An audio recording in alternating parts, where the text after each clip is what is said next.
There's an interesting parable I read once in Russian by a certain science fiction author, which I think applies in a lot of cases to the Jewish writings as well, and to scholarly works in particular, various articles. And that is, before I even get to that parable, I wanted to ask you a question. Why is it for a lot of people, I wouldn't say it's for all people, maybe not even for majority, but for a lot of people, why is it that some books, and not just books, but we'll discuss books and articles at this point, are very interesting and others are not? I would say one of the main reasons why a book can be very interesting for a lot of people is when there are a lot of new ideas in that book. Not just one idea on which everything is built, but new ideas on every page, on every paragraph. So this is why I want, before I go on, to bring this interesting parable. The parable goes like this. A certain gardener had an idea about a plot, a theme of a science fiction story. So he approached his neighbor, the science fiction writer, and he tells him, I have a great idea. Let me give you the idea, and you'll write your story or whatever, your novel, based on it. And the author tells him, by the way, I just ate an apple, and I have the remainder of the apple, which has the seeds. Let me give you that remainder, and you'll plant a tree. So it's a funny joke, right? Because obviously there's no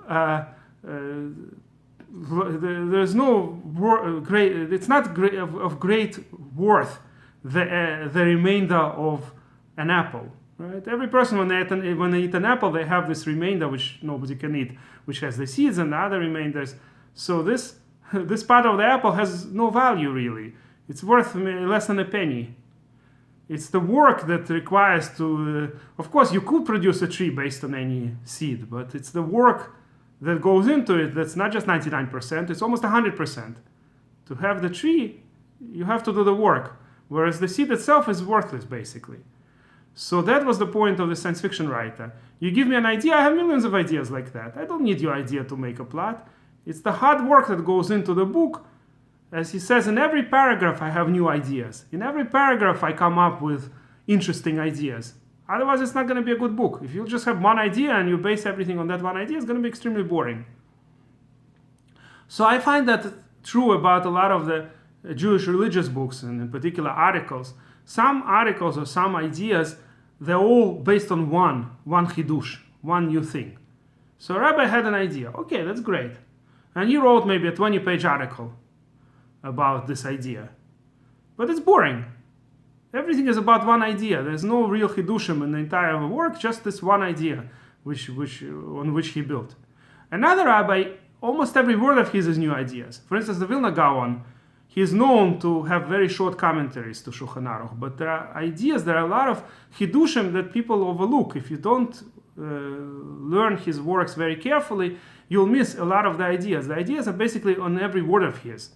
Even some new girsa, some new understanding of the Jerusalem Talmud. It's extremely short commentary which has huge numbers of ideas. Or for instance, Rogacheva Gaon, Rabbi Yosef Razin from Dvinsk, Daugavpils today in Latvia.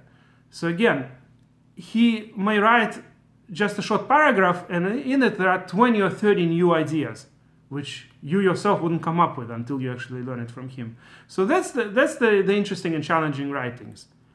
And that's what I think distinguishes the rabbis who are interesting to read, at least for me and probably for a lot of people, and the rabbis who basically just build everything on one chidush, and once you understand the chidush, the rest of it becomes just almost a waste of time. I mean, it's still learning Torah, I guess, but it's nowhere near as challenging and interesting as people with great new ideas constantly.